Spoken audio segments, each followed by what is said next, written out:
ભાઈ 30 ની કમરના પેન્ટ બતાવી દયો તો. હાલો બતાવી દો ભાઈ.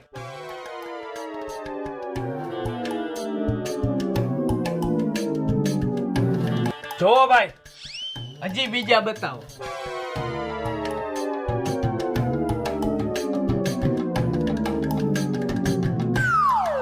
આ પેન્ટ ના કેટલા હે ભાઈ? આ પેન્ટ ના 1500 રૂપિયા તું 1000 રૂપિયા આપજે ને. વાંધો નહીં, હાલ ને ભાઈ. રાયલા નીલા, તું અહીંયા? કા ભાઈ ભાવેશ, તું અહીંયા? અરે નીલિયા, હું તો અહીંયા પેન્ટ લેવા આવ્યો હતો, પણ તું શું લેવા આવ્યો? અરે મારા કલેજે આપણી જ દુકાન હે આ. એવું હે એમ ને? ભૂત જેવા ભાઈની દુકાને તું મારી પાસે પૈસા લે, લાવ. મારી પાસે પૈસા માગે, સમજાવી દેજે હો ને. પણ ભાઈ ભેટના પૈસા તો દેતો જા. ભાઈ પાસે પૈસા માગે? કલેજો કીધો તે મને.